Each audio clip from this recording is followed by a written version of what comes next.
So, we had a test run. We failed miserably. A full test run. Oh, God. Hour and a half of footage. Freaking wasted. Well, it was fun. It's not a waste. We learned something. Double Check your equipment before you start talking for an hour and a half. True. Yeah. True.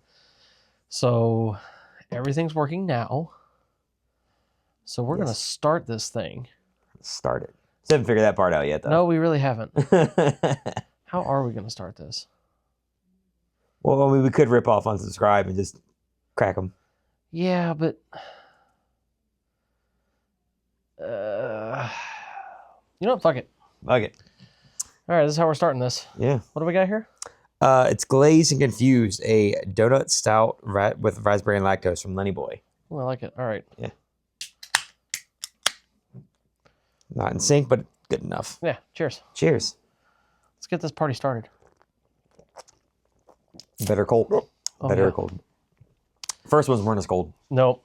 Also, it'd be funny if we just kept trying this and by the time we did it, we were just hammered drunk. I've got that one barrel-aged stout still here. Oh, yeah, that's true. All right. So, this is it. This is the start of the first episode of the still yet to be named podcast. So far, the winning suggestion that I like and is my favorite is either the Dumb It Down podcast or the Dumb Down podcast.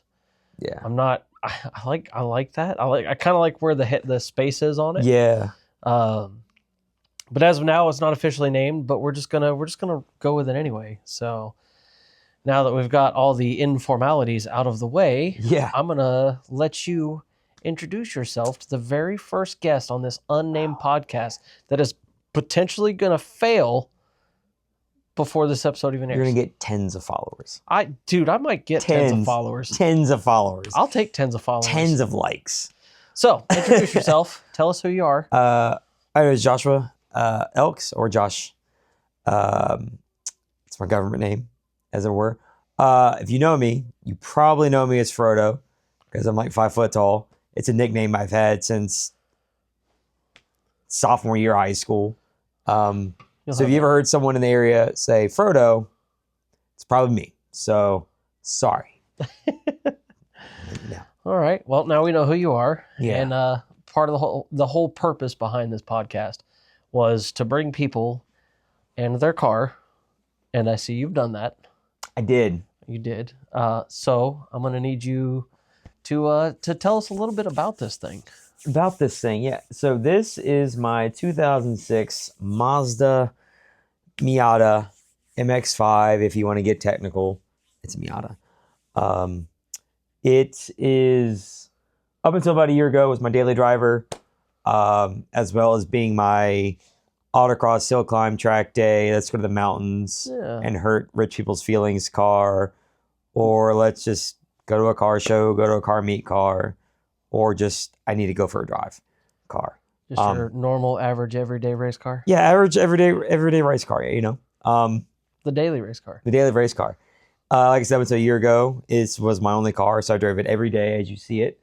And if you've seen the car before, you know how obnoxious it really is. But I wouldn't say that. The cam noise is pretty good. Yeah, the cam noise, between the cam noise and the loud exhaust and the wing and the splitter and the stickers, it's not subtle by any stretch of the imagination. It definitely puts the B in subtle. It does. I'm gonna steal that. It puts the B in subtle. But the too long to read version of it is it's a 06 Miata. It's got a 2.5 swap out of a 2016 Ford Fusion with Eslinger Stage 2 cams. So it gets like the cam chop at idle. It does sound good. Yeah, it sounds almost like a Bridgeport rotary. The whole car actually shakes and rocks with the idle between the cams and the solid motor mounts, and the car is gutted, and it's not a comfort vehicle. The car will sit and rock like those old school muscle cars. It's manual. It's got big wing splitter. It's got a diffuser. It's got no interior other than a seat, a dash cover, and a Bluetooth speaker. There's no HVAC. There's no AC. There's no None of that. It's all gone. It's all gutted. It weighed something. It's in a dumpster somewhere where it belongs. And yeah, and there's a lot to it. Custom rear, limited slip. I'm actually going to be ordering a new coilover soon because ones on it are just done.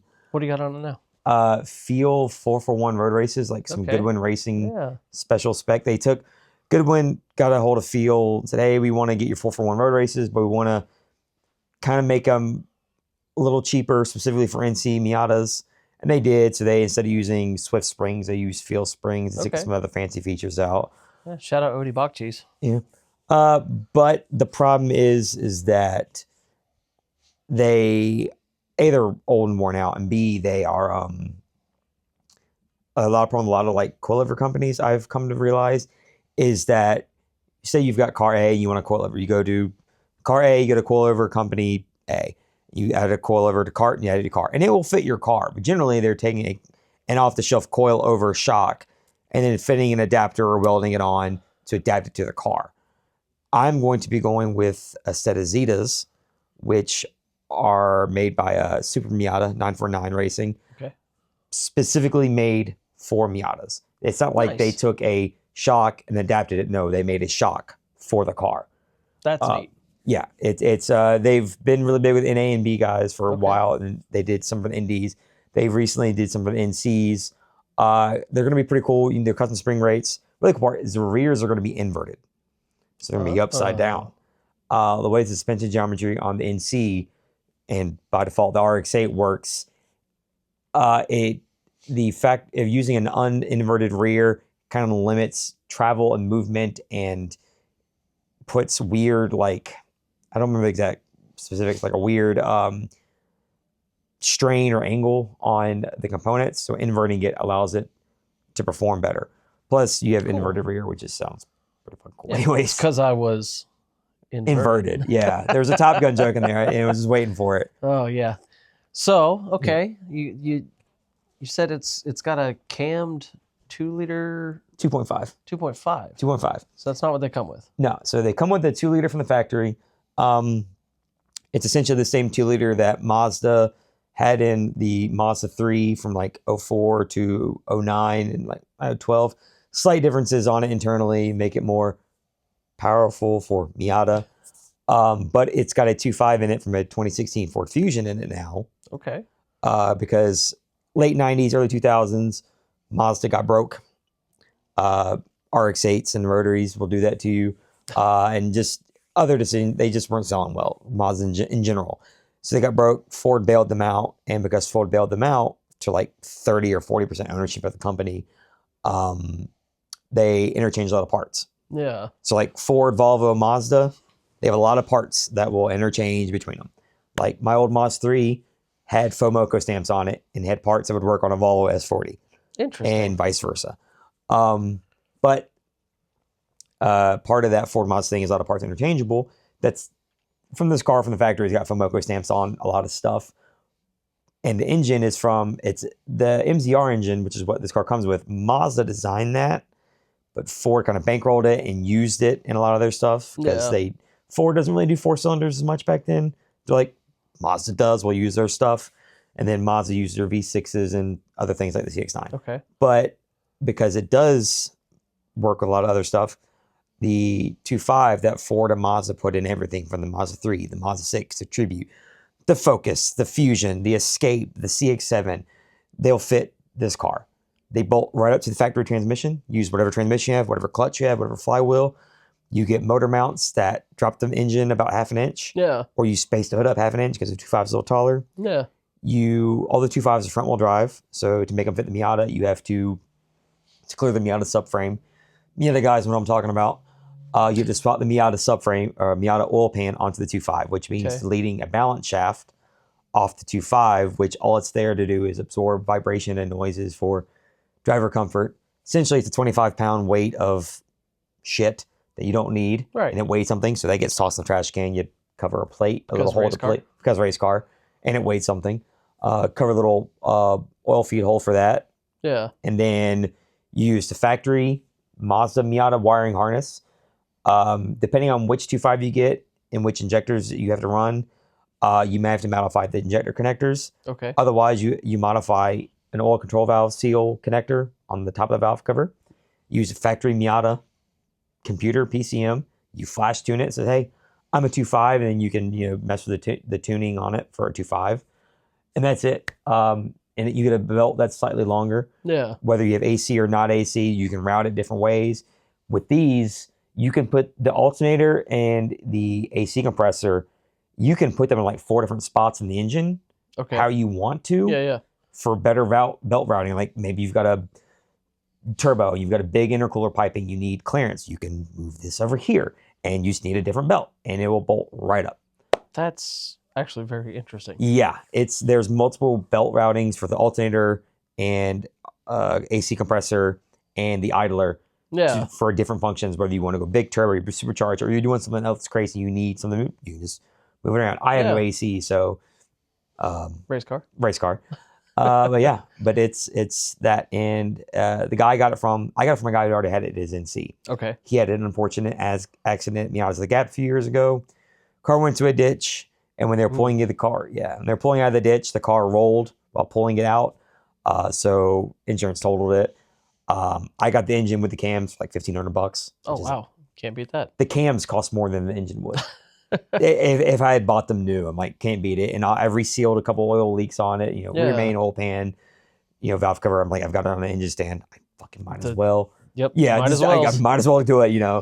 And I put it in the car, and I just it bolted right up. I mean, it doesn't even really count as a swap because it fits. It is like the go-to swap for NC guys. Yeah.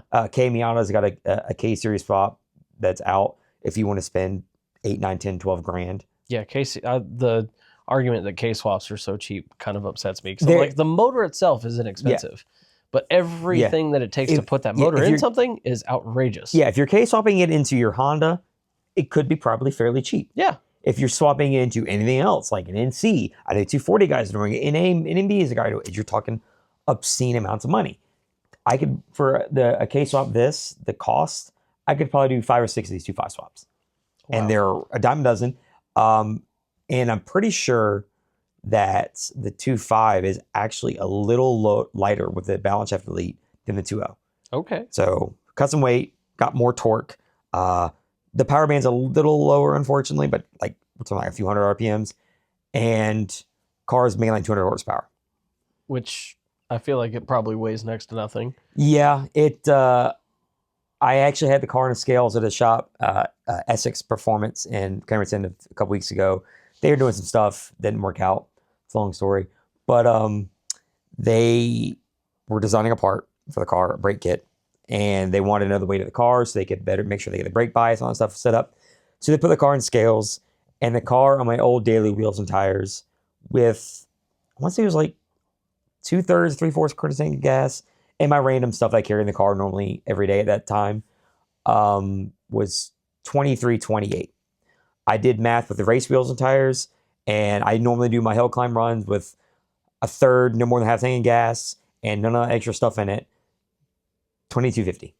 That's light. Yeah, and that was light. Before I just recently did Lexan polycarbonate windows, which cut a few pounds out. So 200 horsepower as a number, not a big number. You can buy brand new cars that have more than that. Yeah. But they're also not 2,200 pounds either. So yeah. What was it? James May, simplify, add lightness. Colin Chapman. That's right. Yeah. I just remember James May saying it. He said it, that and cheese. Yeah. He said cheese a lot. cheese. Buffeting. Yeah, buffeting, yeah. But it is it's the 2.5 Miata race car, as I call it. Keep saying race car, but it's definitely a race car. I know it's I call it race car because I have got racer roots. I've been there. But like, it feels weird calling it a race car because I do motorsports competitions, but like I'm racing other people, but like one at a time. Yeah. So it feels weird calling it a race car. I know I probably should just call it a race car, but like, it's also funny just calling it a race car. It's a Miata. It's fair. It's a Miata covered in stickers. Let's just be real. Yeah. Yeah, but the stickers at least mean something, right? They do. I got some of them are contingency stuff, like the Mazda and Hoosier ones. I can win money from Mazda Motorsports at certain events. Hoosier, I can, depending on the event, I can win tires from Hoosier. Important. Important because Hoosiers are not cheap at all. Tires in general are not cheap. Tires in general are not cheap. I just bought brand new Hoosiers. It's a fairly small size compared to a lot of other cars. A 245 4017 Hoosier one is almost $400. Oh, that's rough. Yeah, and they don't last long, which is why they sit on a separate set of wheels of the house, and they get carried to events, put on an event, taken off to extend my money because they don't last, but they great tire. But the rest of some other decals are like sponsors, S&S Mazda parts, Black Powder Coffee. They're a Mooresville-based coffee place. I finally had some of that. It's actually really good coffee. I love it. I really love it. It is. We were at a little brunch spot. Oh, I guess breakfast, lunch, brunch, Yeah. whatever you want to call it.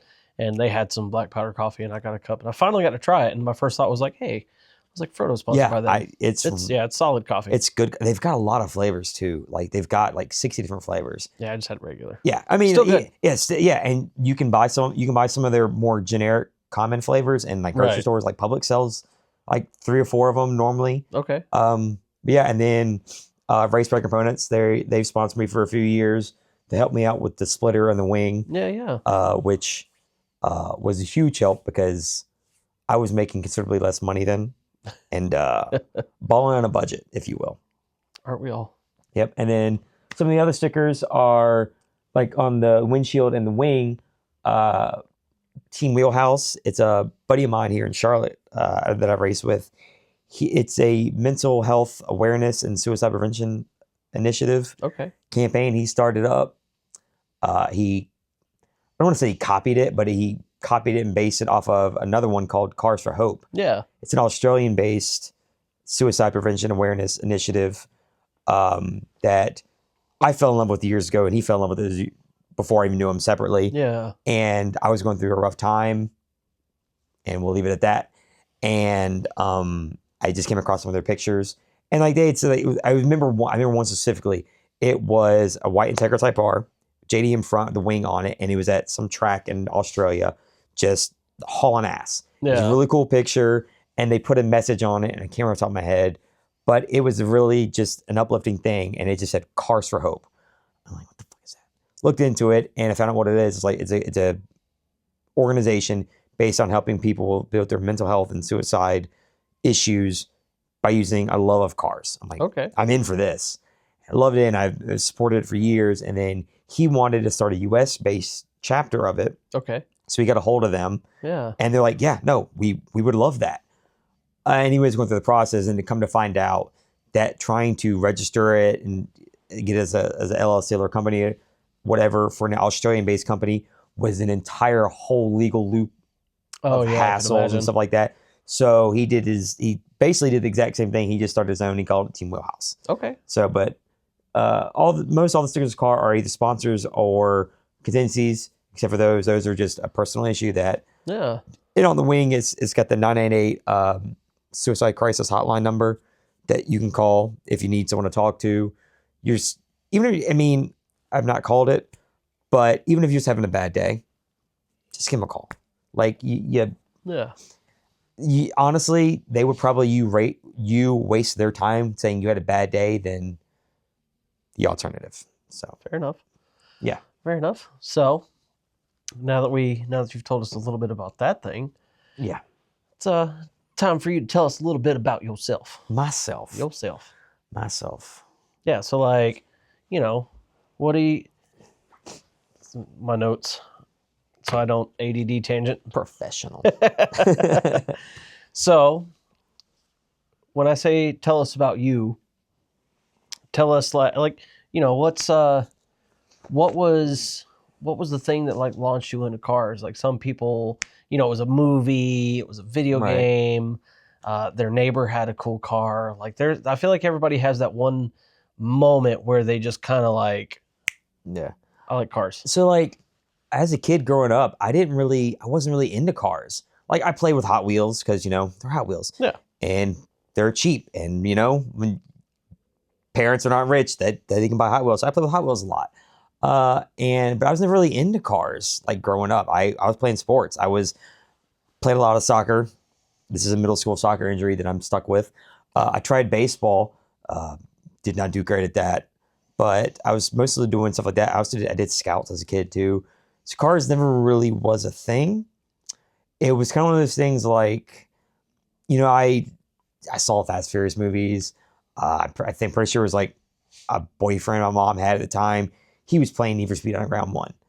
Okay. So he was playing it. I'm like, well, I want to play it with him. And we were playing it. And then I played it. And then I was playing some Underground 2. And then Most Wanted. And then like, oh, these are cool cars and whatever. And I saw the Fast Furious movie, like I said, as they kept coming out and they kept getting worse. Yeah. But, and then like my uncle, he's always been into trucks. He's got some old like 57 trucks. Like, Okay. nice. But again, I wasn't really into it. I remember my dad, he had an old shitty Nissan pickup. Yeah. Kind of like yours. Hey. Well, no, shitty. his was shitty. No, mine is his, shitty. Well, yeah, his was shitty. But I remember at one point he needed an engine in it. So he put an engine in it in my grandmother's driveway. And I was like, that's cool. I don't know what's going on, but like, that's cool. So like, it just kind of thing, I just kind of fell into cars. But my first car that I had was my dad. He had a 94 Honda Accord.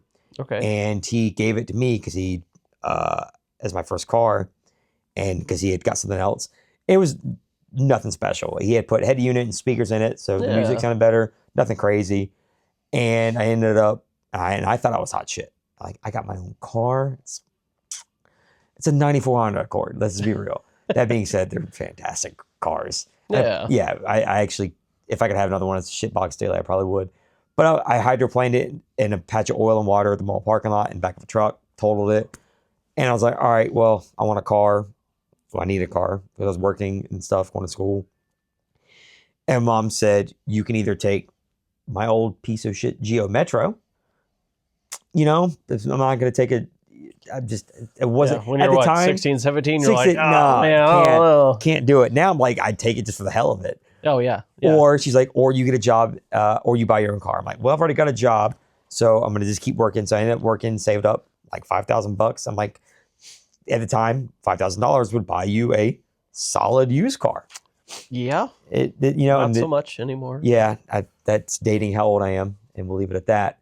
But I found I kind of knew a little bit about cars and playing video games and movies. Yeah. But I was like, I didn't know what I wanted. And then I came across this 95 Acura Integra. It was painted like gold yellow because the guy wanted it to look like a Type R, but it wasn't. He had 18-inch huge wheels, as auto tragic, diamond plated floor mats. It was just a total rice car. But 16, 17-year-old me is like, this is the hottest thing in the world. Nobody can tell me otherwise. I bought it and I started tinkering with it, doing stuff with it. And then she got totaled. This girl didn't see it because I had repainted it actual Type R yellow and stuff. And she didn't hear this loud, bright yellow car on a clear day, ran the stop sign, just destroyed the whole side of the car. Oh. I was beside myself. But so took the parts off. Insurance gave me a bunch of money for it. Yeah. That actually worked out pretty well. And then I wanted to learn manual. So I was like, I wanted a manual and I wanted an Integra. Found another 95 Integra. This was a green one. It was an SE, which meant it had the tan leather interior, which sucked because it's leather. But it was manual. So I found it. Me and my stepdad went and looked at it. And he drove truck at the time, so he knew how to drive manual way better than I ever did. And he test drove it around, and we were looking around and stuff. And he's like, yeah, it's a pretty good car. So I gave the guy money, drove the car home, get my driveway. And my driveway was like this steep ass hill. Stepdad got at the top of the hill, turned the car off, put the car in gear, parking brake, tossed me the key, says, all right, have fun, good luck. And he just got out and went inside and he left me there. So I taught myself manual by just neutral rolling it down the bottom hill and just brute force learning it up a hill for like weeks. And I would like sink or swim. And then like for a couple weeks, my mom would take me to work. And then I get home from work and school, I would just sit there and do that. Yeah. And eventually I grew enough balls to go out outside the neighborhood and of course stalled it at the stoplight, leave the neighborhood a bunch. And then I had that car, did stuff to it. It was a northern car, rust ate through the brake line. Yeah. And had to drive it up a median on Ray Road at like 45 miles an hour to stop the car. It's either that or hit a car. I'm like, let's not do that. Yeah. And less than ideal. But better, safer it's a better, alternative. safer route. And that led me into getting my Model 3, and then eventually from that I got the Miata. Yeah. But I started autocrossing in the Integra because I got a really bad speeding ticket because I got egged on by some redneck chick in her catfish Camaro on 485 and racing her. How'd that work out? It didn't very well but I had to prove a point. Like this is the coolest car ever. How dare you? This is a 94 Honda. Yeah, this is a 94 Honda. How dare you? And I got my shit pushed in, and then almost immediately I got pulled over by Highway Patrol. Got a massive ticket. You'll have that in those big jobs. Yeah. And my buddy Mike, he found out about it, and he's like, "Hey, instead of doing that dumb shit, why don't you come do something that's legal?" And I'm like, "What is it?" And he told me, he was like, "Yeah, come check out autocross." I'm like, "What is that?" It's like, make a course, drive around it. I'm like, Yeah. bet. So I went and checked it out. I started that in the Integra, and then I fell off after the Integra died from rust. I eventually got back into it, but it was just essentially wanting a car and a little bit of dabbling with like Need for Speed Underground and Most Wanted, and just kind of downhill from there. Yeah, I say it. I feel like everybody has that one moment where something clicked, and they were just like, you know what? Yeah. You know what? Yeah. Honestly, I think I'm going to base my entire personality and life off of this. Yeah, I'm gonna live off ramen noodles and be constantly in a state of Frozen pizzas. And dirty hands. Dirty hands and getting the old 10W40 sandwiches. Yeah, Yeah. and slightly dingy clothing. Oh yeah.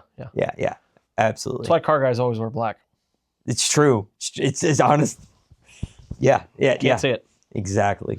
Okay, so now that we know what got you into cars, Yeah, I feel like we need to know currently what you're doing with cars. But I'm gonna get up and double check that before we get too far into this. Yeah, that's a solid point. Yeah, because we kind of fucked up last time. No, we learned. It was a learning experience. You're right. We did. We learned. I mean, hey, we're already at 30 minutes. Nice. Well, 27 minutes. It's the same point you stopped last time, 27 minutes. Is it really? You said we're already at 27 minutes. Oh, yeah.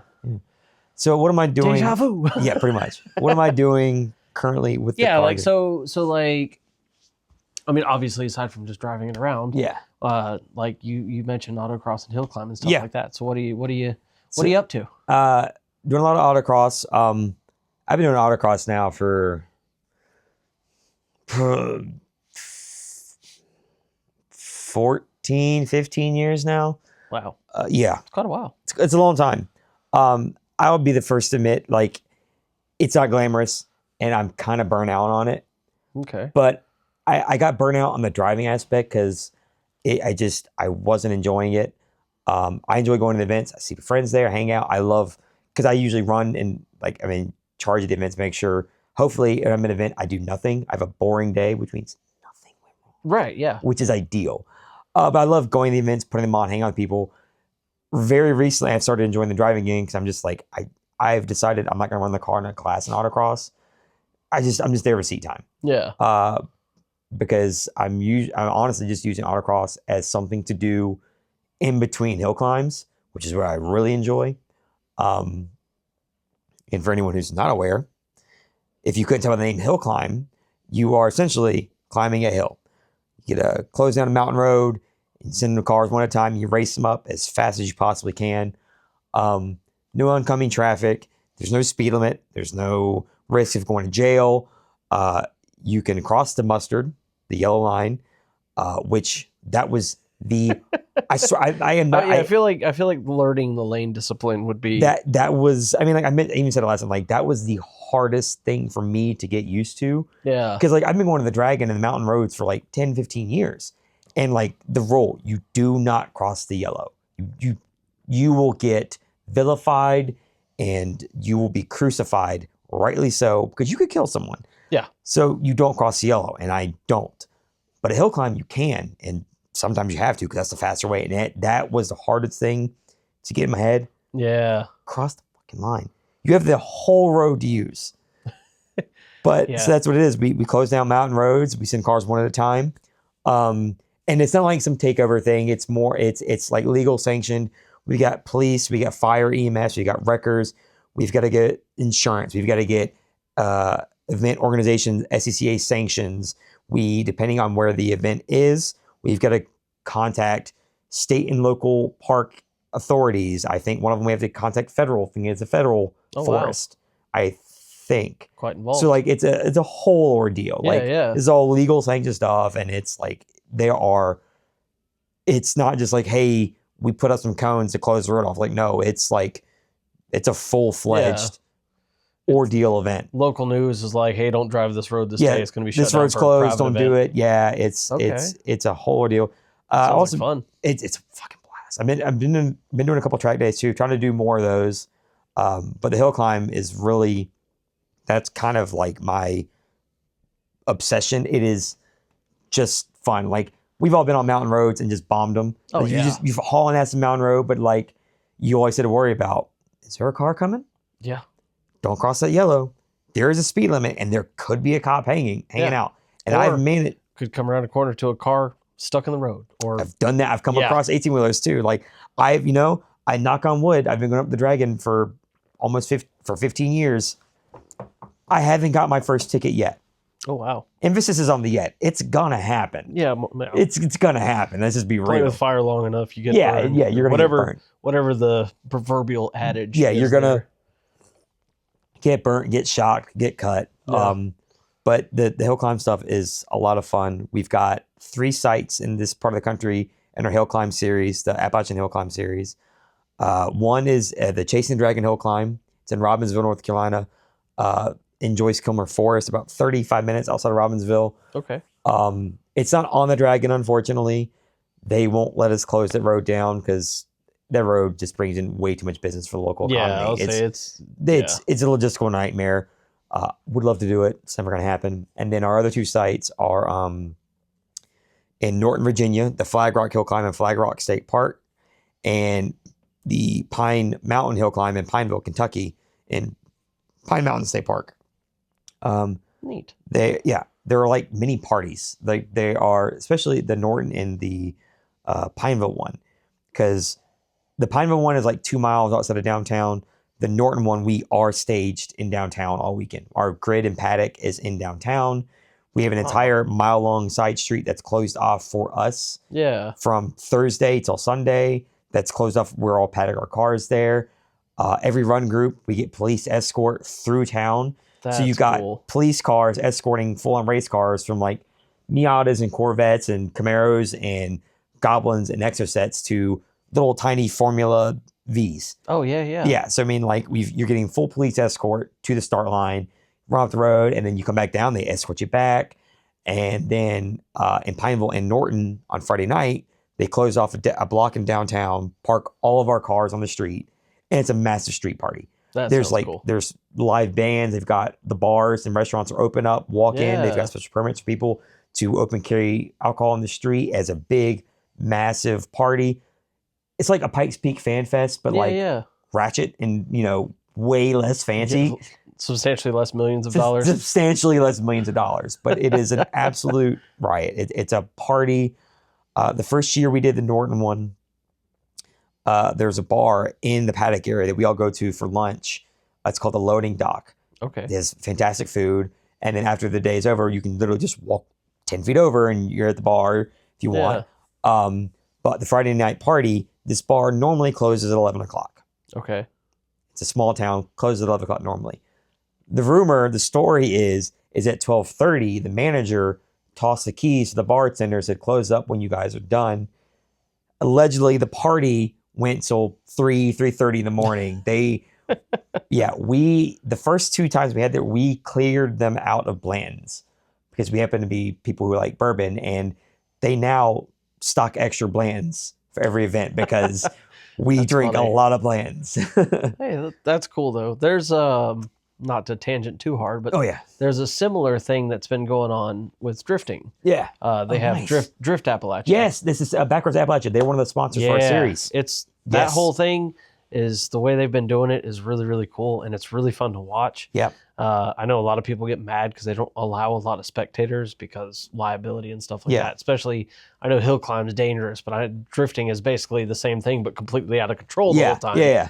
So it's cool. There's a lot of people that got mad because like they were really focusing on like celebrity drivers and more well-known drivers, but I'm like, on something like that, it makes sense. Yeah.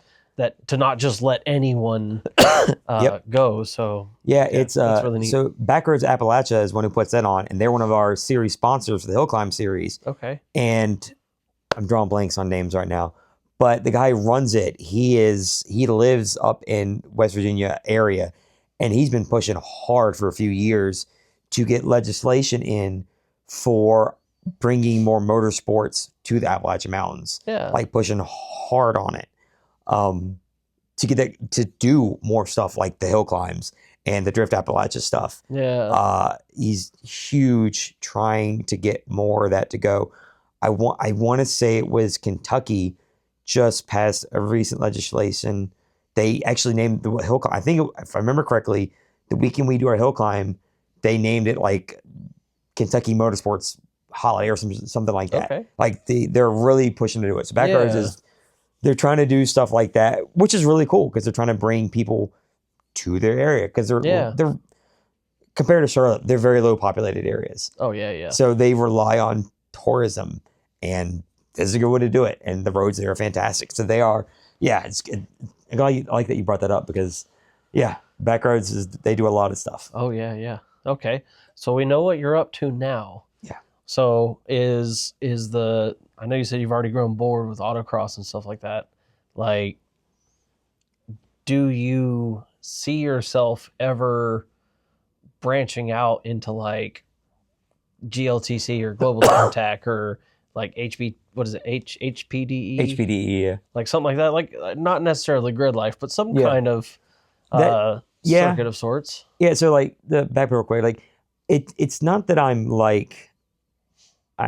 bored with autocross. I've just been doing it such a long time, and I lost the joy in it, and I'm starting to find it again where I'm just like, because I was trying to run the car in a class in autocross, and I recently did a modification of the car that I can do a hill climb, I can't do an autocross. So now I'm just like, fuck it, I'll just run it at seat time, and I'm just doing this heck of doing it, and I'm enjoying it, where I'm just like doing it for fun. Yeah. But as far as future stuff, I would love to do grid life, like their time trial stuff for their HPDE.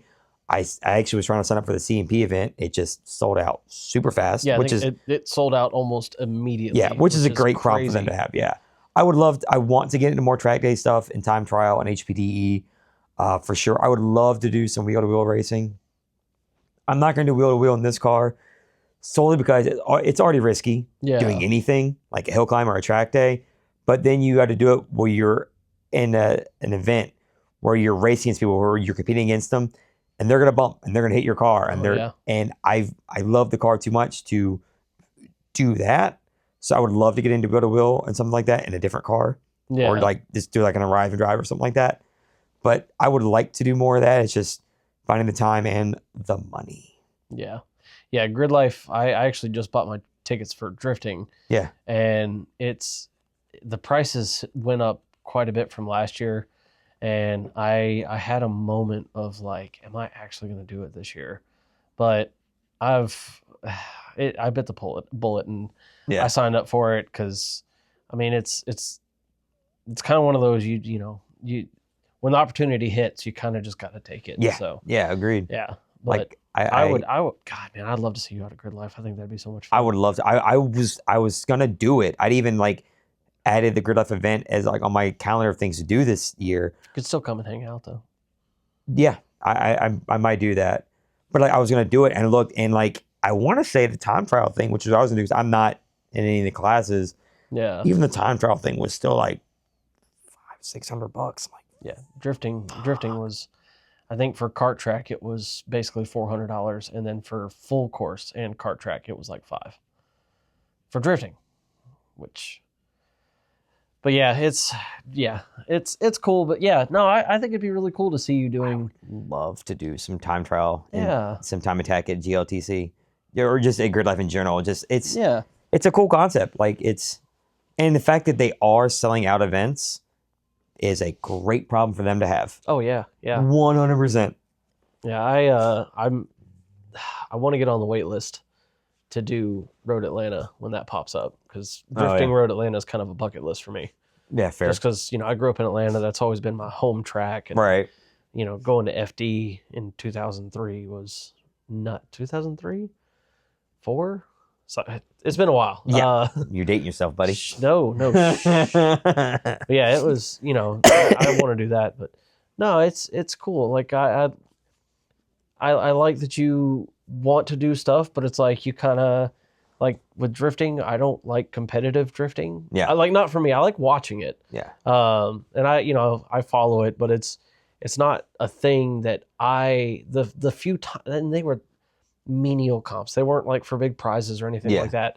But like I got in my own head so bad that like it kind of sucked the fun out of it. So like I stick with just fun party drifting. So it's like, that whole like knowing where you want to be with where you're at. Like I'm happy where I'm at drifting. Like I'm not, my operating costs aren't crazy, but it's like I see where it's like I can see like that whole I want to do it, but not in that car.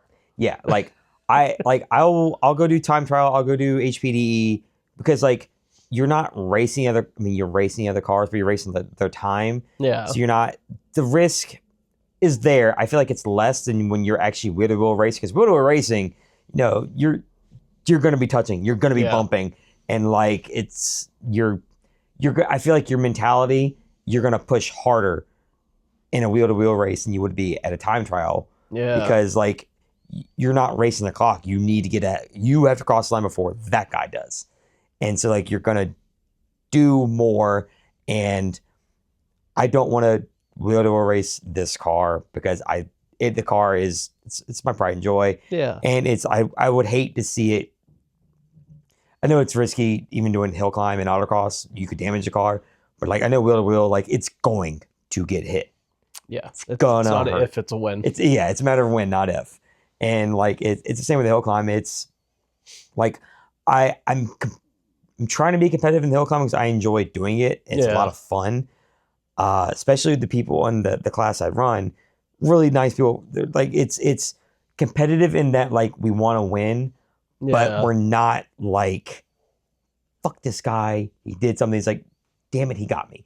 Son of a bitch. I mean, like one hill climb a couple of years 2 seasons ago. That was 2 seasons ago. I was in Norton, and I was sitting at me and like 10 of us were sitting at the loading dock place eating lunch. Yeah. On Sunday, and saw the results. One of the guy in my class, he just went and did a time that put like 3 seconds on me. I'm like, son of a bitch. No, this will not stand. So I literally got up in the middle of the meal, because at that point in the day, it's like, do you want to go again? Get in line.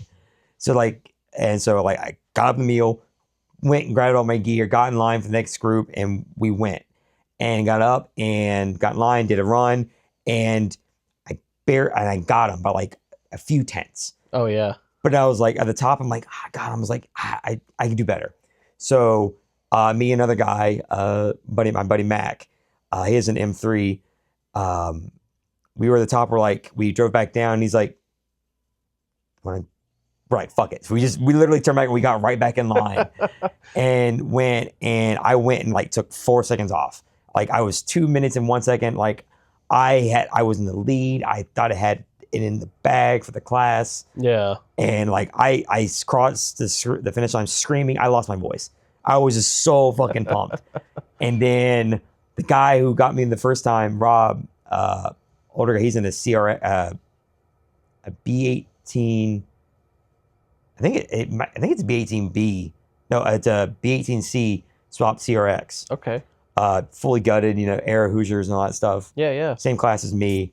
He came by after that run, and he got me by like 3/10. Oh. I was like, God, I was so bad, but like it was such a close run, because like he's an older guy, and a CRX is much lighter than mine. Yeah. B18C, Hoosiers, whatever. And then like I'm in this, and I've drove this thing to the event. I got to drive it home, and like 2.5 rear wheel drive Miata, 1.8 liter front wheel drive CRX, and it's like we were just neck and neck. Yeah. It was like, ugh. But like, he got me. He won, understandably so. But like, it was competitive, but like the right kind of competitive. Yeah. Which, if I get to the point where I'm angry competitive, I don't want to do it. I don't want to be competitive. I'll say that sounds a lot like the last lap curse in drifting. Like, yeah. If you ever have that moment where you're like, you think about putting your car back on the trailer, you think about heading home, Yeah. and you're like, I could do one more. Mm. That's I've learned. Yep. When your gut says don't do it, don't do it. Yeah. Yeah. No, last lap curse is a thing. Uh-huh.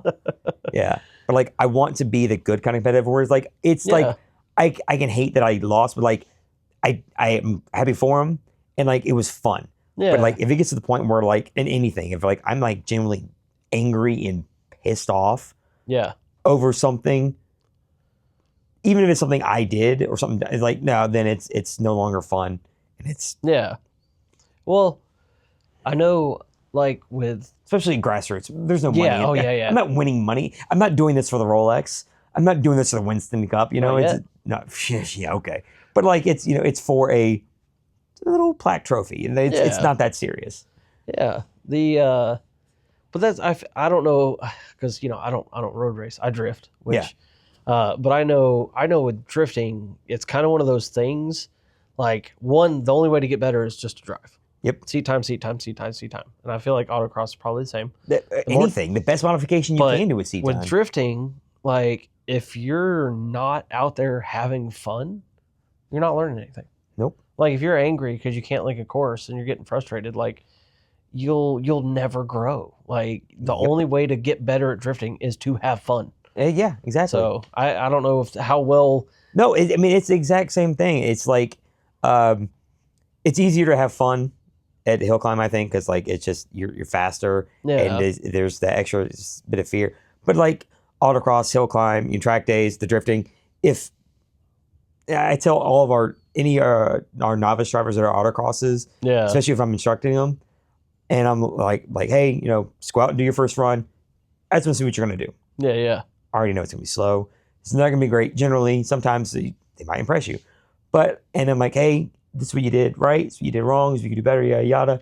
And then, and help them get better. And they almost always get faster and faster. Yeah. And at the end of it, I'm like, how was it? Like, oh, it's great. I got faster. I'm like, okay, but did you have fun? Because our sole job, like, of us putting this event on and instructing you, is make sure you're having fun. Now, it's okay to be competitive, and it's okay to want to get faster and win.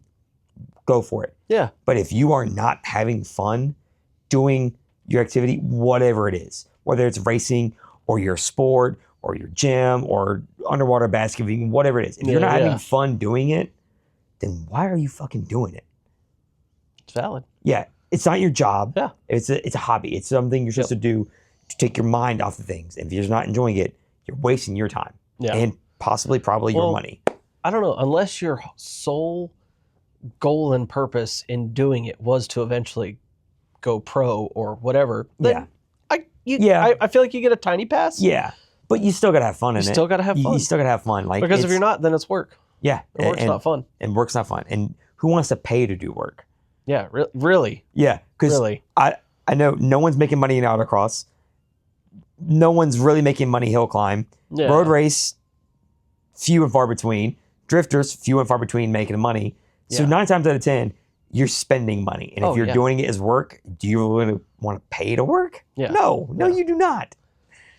So it's like, if it's not fun, stop it or reassess. Yeah, 100%. Absolutely. Say if you were having fun and you're not having fun, you step back and you have to look at it and see, like, where do I really want to go with this? Yeah. And like, again, if you're not having fun, then either go home or figure out where you lost your fun. Yep. You gotta. It's got to be fun, no matter what it is. Yeah. It has to be. Well, on that note, though, like, so since you are still having fun with cars, clearly, you're staying with that. So, say that you didn't get into cars, or whatever, what do you think you'd be doing? What would you if you woke up tomorrow and you're like, man, f- cars, I'm not doing this anymore. Like, I'm gonna pursue this. Honestly, I don't know. I like it's I've been doing cars for such a long time. It's like I have other things I like to do, Yeah. other hobbies and things, but like as like the thing, I don't know what to be. Like I play video games. Like, I play some World of Warcraft on my computer. I play some Kingdom Hearts on a PlayStation occasionally. I I like meant like more like if you weren't into cars and you, because the thing is most of us that are really really into cars, our actual jobs are also sort of car related. yeah, So unfortunately. like if you were to not be in the car world, not hobby, employment wise. Yeah. Oh, if I was not so employment wise, I wasn't in the car world because I'm a Mazda dealership mechanic. If I could be employed not in cars, I would love to have done something science related, like physics, astronomy, cosmology, quantum physics, theoretical. I love that kind of stuff. I Yeah. know bits and pieces of it. Like I've YouTube educated myself on stuff, so a lot of it is fairly reliable, reputable sources, but it is still YouTube. I love that kind of stuff. I Yeah. wish I would have done that as a job Yeah. so that I could make more money to pay for this. True. Yeah, because you could definitely have your cake and eat it too in that Oh God, yeah, circumstance. absolutely. But like, if I could have that as a job, or could have had that as a job, absolutely. But as it is right now, it's kind of too late to go back to school for that, money wise, especially. Yeah. If I could get on with since I do work on cars for work, if I could get on with like a race team of some kind, like it could even be NASCAR. I'm not a big NASCAR fan anymore, but like That's the mechanical aspect of mechanical it. aspect, yeah. I mean, like, and let's be real, NASCAR is a lot more technical than people give it Oh credit yeah, for. 100%. Oh, it's wild. They are opening up a Formula One facility in Concord, I believe. Wait, who's? They haven't said who, but if I had to guess, it's probably going to be Cadillac. It's the only one that makes sense because their endurance racing and stuff, I believe, is based out of Mooresville. So dreams could potentially come true. It's kind of a shame I don't have a ton of followers. The tens of likes that this The video, tens of likes. I'm gonna have to Yeah. look into that, because if I could get out of the dealership and go work on you know what? It could be like, you are just going to torque these 4 bolts on every car we build. Cool. I don't care. sold. They'll be the most torque bolt you've ever seen torque. I promise you. They'll be Yeah, 'cause perfect. It was a friend of mine told me about it, and he was like, "Man, you should go apply there." And I was like, I'm fairly comfortable where I'm at." Yeah. And I was like, and to be all honest, 100% honest, like I don't even know if I'm qualified to push a broom in a Formula One facility. Right. But yeah, no, it's Haas already has Yeah. their facilities for they're in Europe, Germany. No, where's Haas? Hess is in Mooresville, dude. No, their actual Formula One headquarters. No, I think they have a facility here, but their main headquarters I think is still in Europe. Yeah. So I mean, I don't know. the only other possibility, because Audi is clearly going to be in Germany, Yeah. it has to be Cadillac / Andretti. Has to be. Well, it doesn't have to be. That's where my money is. I can't imagine who else it'd be, though. I'm so excited for I mean, like, Ferrari is obviously Italy. Yep. Mercedes is obviously Germany. Yeah, no, because their home is it because their home track is Silverstone. No, Is it? Hamilton's home track was Silverstone. Oh, that's right. Yeah, he's fucking British. Yeah, They're- it was Hamilton's Got home it. track. Okay. Yeah. Come on, brain. I don't know. Red Bull, they're using Germany Fords. next year. It could be Ford. No, The facility, I mean. it's Ford Europe. Oh. And it's only in name, I think. I don't think they're going full. I don't know. I'd have to look into that. I think they are going full Because they're Ford, because losing they're their not. deal with Honda. Yeah, I think I they are think going it's- full Ford. I think last I read about it, it was Red Bull powertrains, but Ford.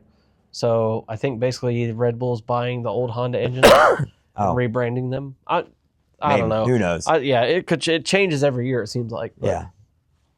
So yeah, don't give up on that dream yet, because there is a possibility you could work. You know, in a, that's true. Never say never. Yeah. Honestly, aside from cars, I don't know what else I would do. I don't either. Like, I'd probably do something stupid, like try to start a podcast or something. it's crazy. Yeah. What a wild stupid idea. concept. Okay, so I know I totally jumped out of Nah, you're good. sequence of these from last time, because like after we did the first one, which we recorded with no audio,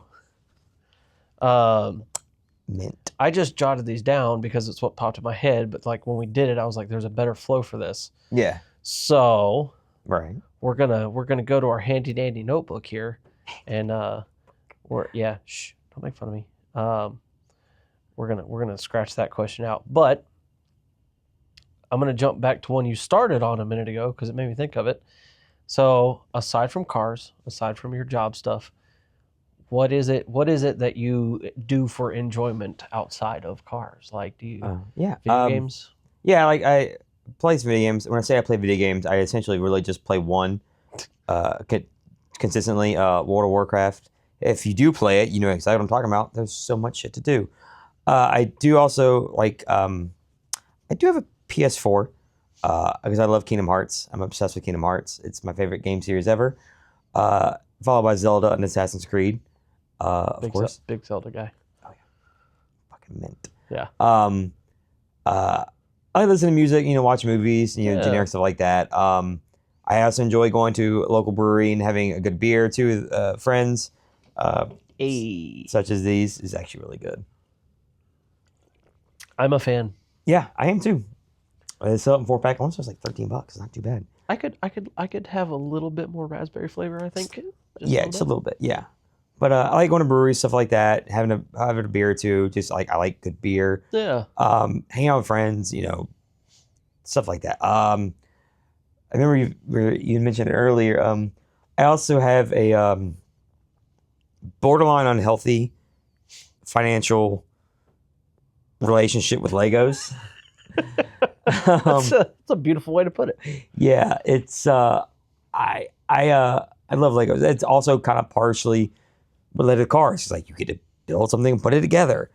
But I love Legos. And like I was mentioning, I like the science physics stuff. So I got a lot of space, NASA themed Legos. Like I got a space shuttle. I got Saturn rocket, the Apollo lander, International Space Station. I got the Milky Way diorama picture, which is really cool. I got a lot of the different speed cars. I got some of the F1 and IMSA prototypes. I got the Ayrton Senna one. Oh yeah, I have it. I still haven't put it together yet. They have the new one with its Nigel Mansell. Ooh, just came out. Same concept. Oh man. Yeah, it just Lego's coming after my wallet hard. Yeah, it is. Stop it, Lego. For real. I've got like the big Mercedes AMG F1 Lego Technic set. Oh yeah. Yeah, that one's fun. My mom over there. Massive. Yeah, that one took about 9 hours. Got the Porsche 911 GT3 RS, the same concept, Lego Technic. You build the suspension, you build the steering, you build the engine. The engine will move as you move the car. Oh, that's cool. You can shift the gear and shift it, make it go reverse and drive easier. Same with the F1 one. You build the suspension and the links and the control arms. You turn the steering wheel and it'll turn the wheels. That's cool. It is nuts. I've got like Iron Man Gauntlet and the Infinity Gauntlet Lego sets. Got some Star Wars stuff. The real big one I just finished not too long ago. My mom got for this Christmas. It's the Lego Rivendell set. Oh, Lord of the Rings. Yeah. I saw the pictures. That thing looks like, it just looks gigantic. Not even an exaggeration. It is this big, this deep, this tall. It's like 6,200 pieces. It took me 23 hours to build it. I watched all 3 extended versions of the Lord of the Rings. Then I watched Beetlejuice 2. Not great, but it was included on Amazon or HBO, so whatever. And then Harry Potter 4, 5, and 6, and I still wasn't done with it.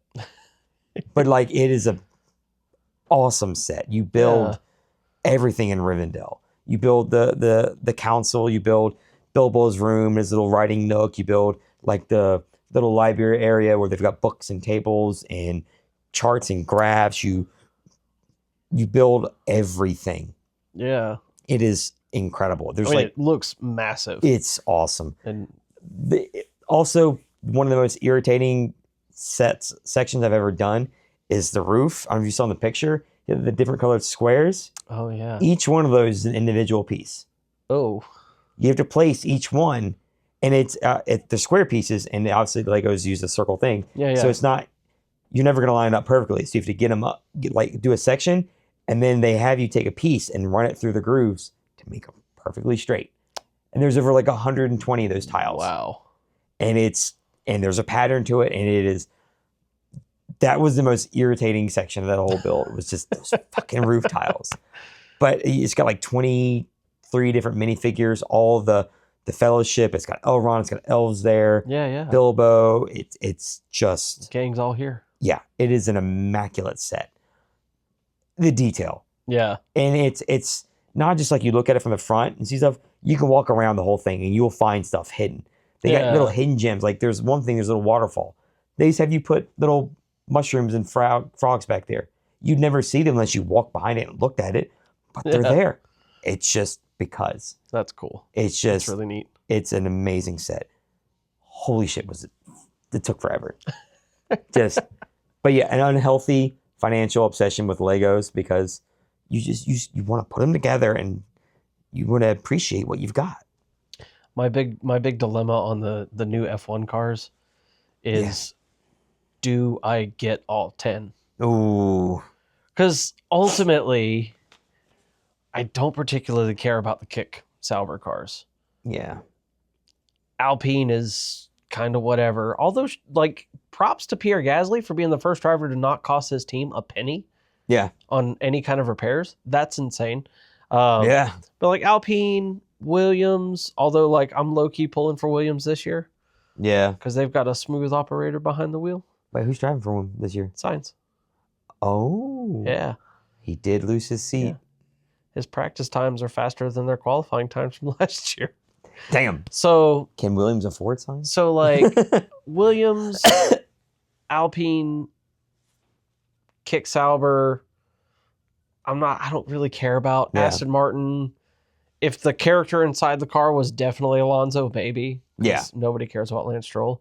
No, not at all. But I have Ferrari, Red Bull, McLaren, and Mercedes. I have the four. Well, those are the four best looking ones. I know, but I'm like, it would be really cool to have all 10. It would be actually pretty fucking sick. But they're also like $30 each. Yeah. And I still have 6 more to get if I'm going to do that. And I'm like, you know what? Maybe I don't care about the other. Oh, and Haas. I can't forget about Haas. Their car actually looks good. Yeah. So it's a shame it's never going to perform well. Yeah, the liveries this year were kind of lackluster. They were. I like the little white accent on the Ferrari a little bit. It's something a little different than just red. Red Bull has brought the same livery that they've been bringing for 20 years. Well, when you're doing that good, they'll fix it.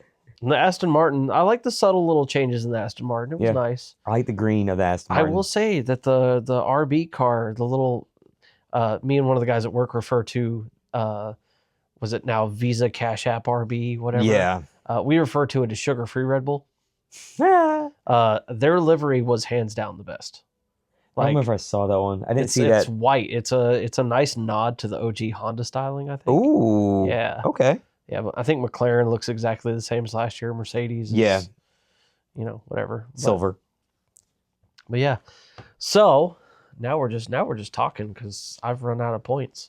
Nice. Because I was gonna say let's talk about takeovers, but like ultimately fuck takeovers, and I'm not gonna. Yeah, it's a dead horse. It's died down in Charlotte, so I'm not even. Yeah. I think it's. Let's I think speak it back into existence. Yeah, we'll just let it be at that. It's. Yeah. Yeah, it's a thing. It's a thing that exists. Not everybody likes it. Yep. Some people like it. It's stupid. I don't like it. You don't like it. No. We're just gonna leave it at that. We got a lot of options, especially in this area, this part of the country. We got a lot of options for doing cool plenty of motorsports. tracks, plenty of seat time. Whether your thing is dodging cones in a parking lot, dodging barrels at a drift track, or dodging cars on a real racetrack, like you got options. Yeah. Everywhere to go. So let's see. I don't know. Well, now that I'm out of talking points, and this is a conversation style podcast, is there anything that you want to talk about? We're going to mix this up a little bit. What I want to talk about? Yeah. Let's see. You know, so you had mentioned earlier something about future events. So I got the hill climb season starts in a couple months, and but the big thing I'm excited about is, and I mentioned to you earlier, I'm pretty positive, pretty sure, money aside, I'm going to Pikes Peak this year. Ooh. To crew on a cart that's going up there. Okay. My friend Ryan, she hill climbs with us, and it's a cross cart. It's like a tube go kart with like a motorcycle engine in it. Yeah. She took it to Pikes Peak last year, Yeah. and unfortunately, they didn't finish the run. The engine blew at like a mile marker, almost the end. Yeah. Yeah. But they're going back again this year, and I've been asked to go help them work on the cart and help get it ready for tech and impound and stuff like that, Yeah. and move it around and stuff like that, because I'm a mechanic for a living, so I'm pretty good with working on stuff. And of everyone else there, I'm the only other person other than her who can feasibly fit in it and just drive it. I actually drove it around at the end of our last hill climb back in September. Like, you want to just you drive it around and load it up into the trailer? I'm like, I mean, yeah, yes, I do. Yes, I They're like, just go down all the way to the end, come back, and then you can put it in the trailer. And I went all the way down to the beginning of the road and didn't see anybody. Came back up, and they're like, did you see him? Like, no. They're like, well, just go up towards the hill climb road and a little bit, and just. I'm like, okay. And it's threatened me with a good time. Yeah, seriously, it's this little tube frame go kart, motorcycle engine in it, and it's manual, and it's so easy to move and operate. Now, to drive it fast, that's above my pay grade. I would love the chance to actually learn how to do that. Yeah. Like, to get better with that thing. But it is just a cool little fucking little car. I mean, it is smaller than the area of this rug. It's not huge. Oh, wow. It's not big at all. But like, it's turbocharged for Pikes Peak, and they're going again this year, and I should be going up to help crew that. So solid 8-9 days of the beautiful mountains of Colorado. Oh, you poor thing. I know. That sounds like a lot of fun. I'm gonna suffer for you. It's good. It should be a lot of fun. I'm looking forward to it. Yeah. And it's like it's Pikes Peak. It's like the hill climb. I get to go work on a car there and hopefully make sure it can finish. And I'll be in like backstage pass access. Like, I'll get to be around all the big names up there. Yeah. You know, that'll be really cool. I know like last year there were names like Catherine Legg was there, and Randy Popst, and names like that, like just in all the cars. It's gonna be awesome, and it's gonna be. I'm looking forward to it, and then also just getting to be on the mountain that early in the day, because we got to get there like 3-4 in the morning. Yeah, oof, and like normally the mountain is closed. The way I understand it, and I'm sure someone will correct me if I'm wrong, the mountain is closed every day till 10 a.m. every day of the year. So you can't get on it early normally, except for during Pikes Peak. Okay. So my buddy Alec, he takes a lot of the pictures of my car in of our hill climb series. Oh yeah, I know Alec. Yeah, he went with them last year to take pictures. He got media pass. Oh, that's so awesome. He was up there with Larry Chen and them taking pictures, and he was like, I love Larry Chen. Yeah, he was on the mountain early in the morning. Like, he's got to take those cool pictures that you can only take during that event, and I'll get to be there. That's cool. I'm so excited for it. It's gonna be cold as shit. Oh yeah, absolutely. It's gonna be cold, and it's gonna be a blast. I'm gonna have to start setting money aside to pay for the plane and whatnot, but it's Pikes Peak. It's like that's kind of I feel like that's a car guy's bucket. One of the bucket list things. That's the Daytona 500, in the Indy 400. That's of hill climb. That's the one. Yeah, because like I'm not really big into off road stuff, but I would love to go see the King of Hammers. Oh God, or like Bob Baja, God, yeah. That or the 100%. The Dakar. Yeah. That would be awesome. Yeah, God, Dakar would be awesome. So you know what's funny too is talking about going to like races and stuff. Mantooth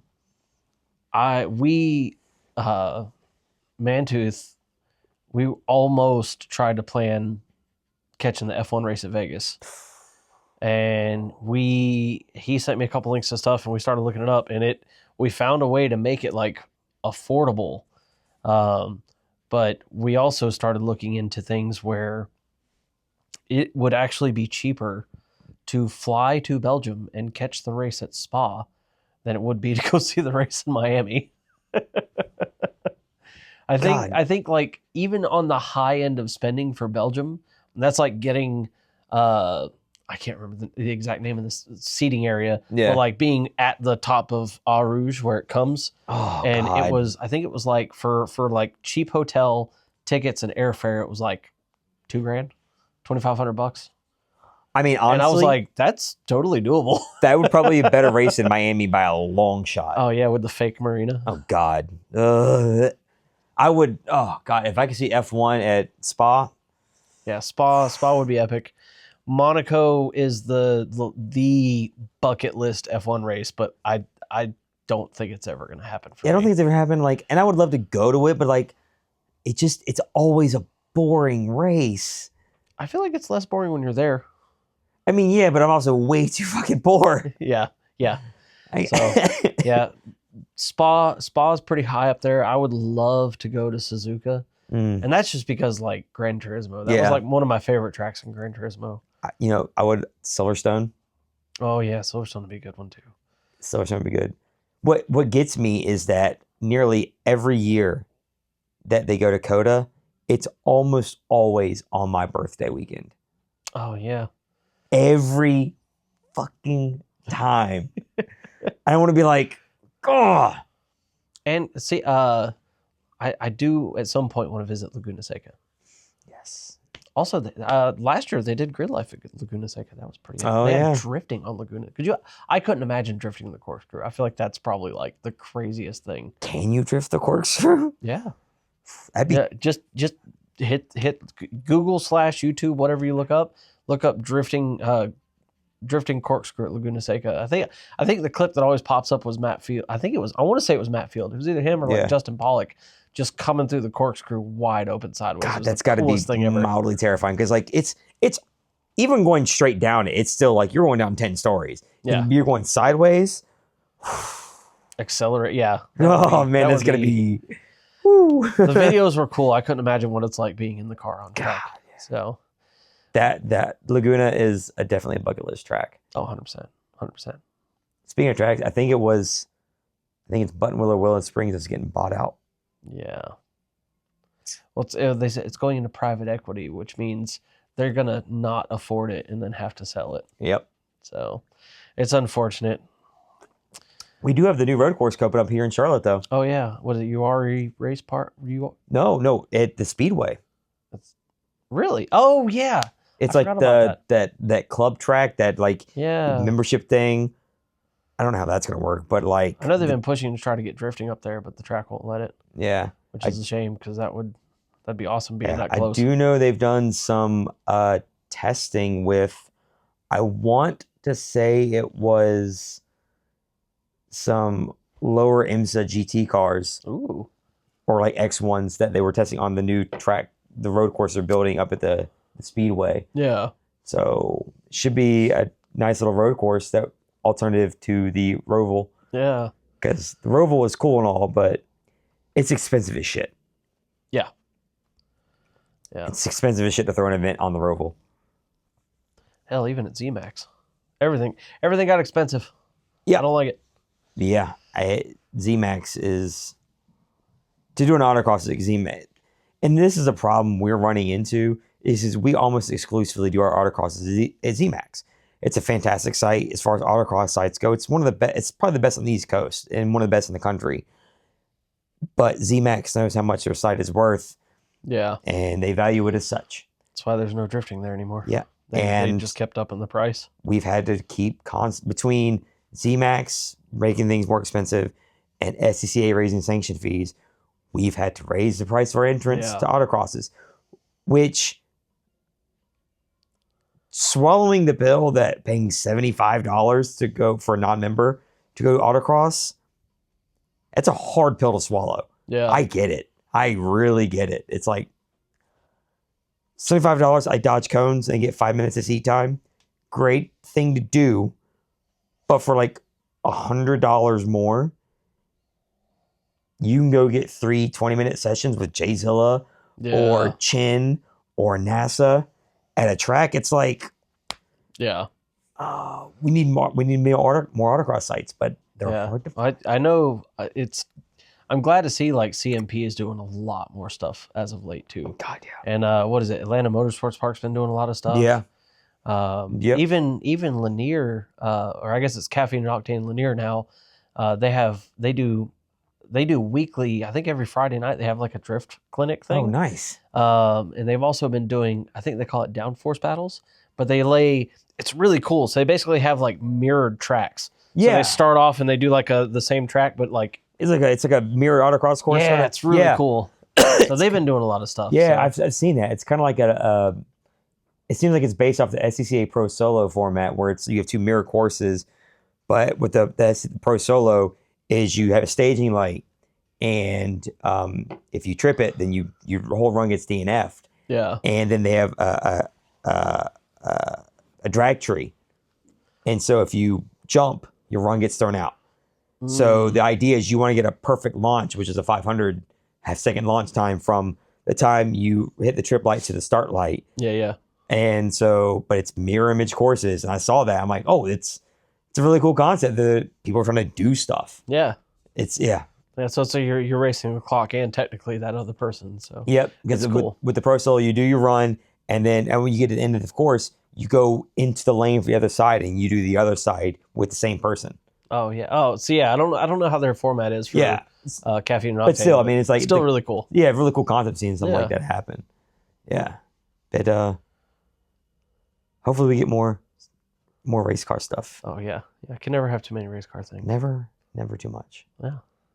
Yeah. Well, I feel like we've talked a fair. We have talked a fair amount. And I'm honestly intrigued by the Halo Super Mario Kart. I left the TV on because whatever, but it's Goku and Master Chief. Yeah, just YouTube Halo Kart. It's ridiculous. Yeah. Anywho, so I think we found a good place. Yeah. To end it. Yeah. Yeah. Pretty solid place. Yeah. I'd say so. Yeah. I mean, speaking of racing, we've got racing on a TV, so yeah. So yeah, we've officially done the first episode twice. Yep. I feel like this one went way smoother. Yeah. Yeah. It did. We didn't tangent as hard. It's practice. It's practice. Practice is perfect. Practice. So, oh man, I about Clarksoned it. And on that bombshell. So yeah, we're gonna call it there for the first episode of the podcast that still doesn't have a name. The unnamed podcast. I still like the Dumb Down podcast. Dumb down works. Or dumb it down. I think dumb down. Dumb it down to the Doug's Del Dim Dum Doug Dim. Anywho, we're gonna end it on that note. So thank you guys for checking us out, joining in, and we'll see you when we see you. Exactly. Cheers. Mm-hmm. Yeah. Fuck yeah. Nice. Yeah, we totally fucking nailed that. Fuck yeah. That's what's up. First try. First try, yeah. Perfect.